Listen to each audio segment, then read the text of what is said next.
Lulutuin mo. Papaya. Papaya na aking pisang eh. Nasaan ang pinagawa ko sa'yo? Lumabas ka na, di mo pa dinala.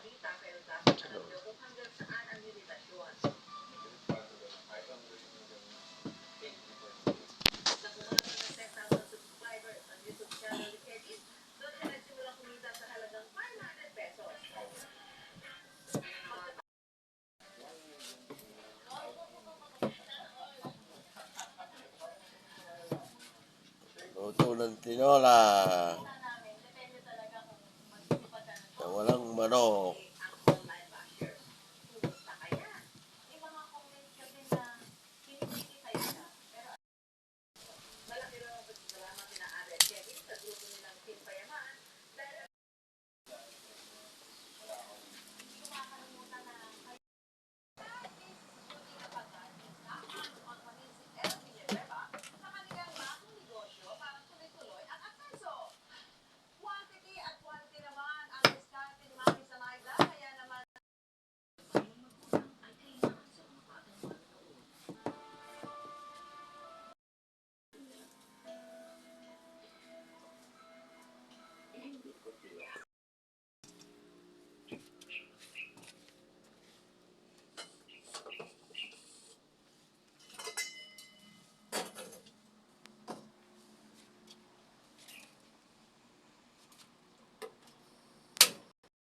Natin ang DIY wood stove. Ito lang ng ganito kaliliit na kahoy.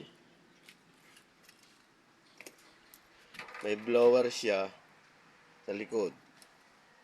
Tapos sasaksak lang siya para magkaroon ng hangin.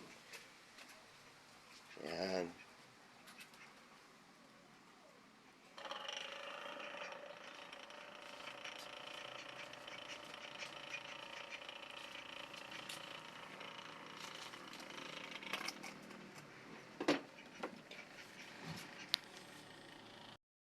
Simpleng ulam ng mahihirap. Bulay. Ewan ko kung anong tawag sa inyo sa ganitong gulay. Bulay dito sa amin. Papaya. Konting manok. Patalo na. Gagamitin natin ang DIY na wood stove na may blower. Dikitan lang muna para sa pang-umpisang apoy. Pag malinis na siya, hindi na siya mamamatay kasi may blower ang likod. Dahil sa hangin, dala ng blower, malakas ang kanyang apoy. Oh. Talagang solid siya. Pag malingas na, wala na siyang usok. Kasi purong baga na. Yan.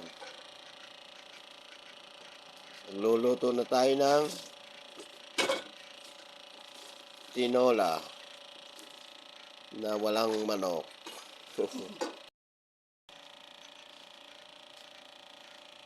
Yan nyo. Kung gano'ng kalakas ang apoy pag may blower ang likod. Sa simpleng maliliit na gatong o kahoy, wood stove na may blower.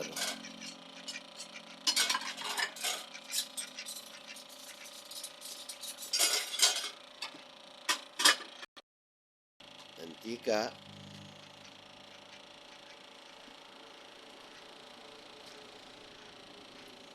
Hintayin lang uminit.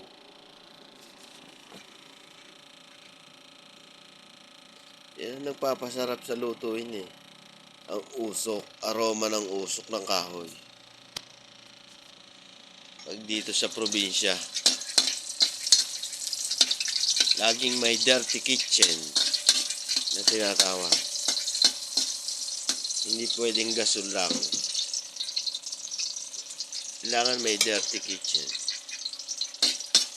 para sa mga matagal lutuin o labugin.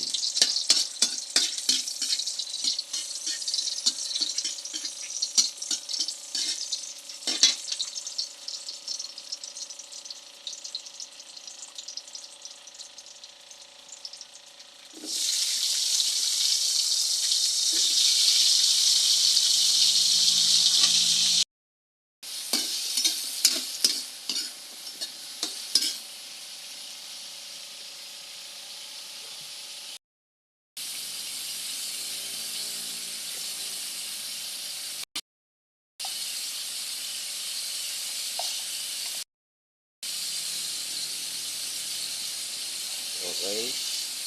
Lagyan natin ng mga pampalasa. Konting tubig. O, hintay na lang nating malabog ang papaya. Tinolang walang manok. Simple lang. Kailangan may mga tanim kayo na konting panglahok. Ay, mustasa.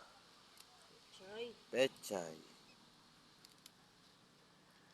Kinukuha lang sa tabi ng bahay. See? May mga tanim na pechay. Oh.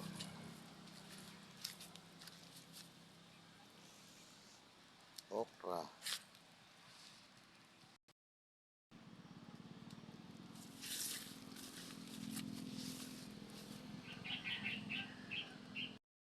Ang ating pechay at konting manok para sa ating tinola. Kinuha lang natin sa tabi ng bahay.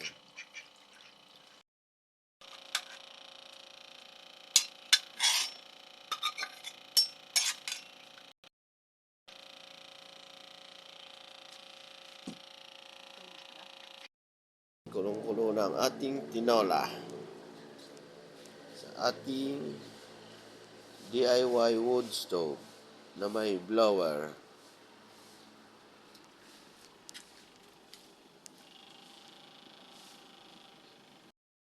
Huling sangkap. Luto na po ang ating tinola. Pechay. Bagong hanguin.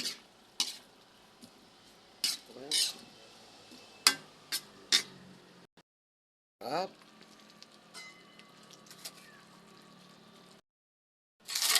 Ganyan po kalakas ang ating wood stove na blower.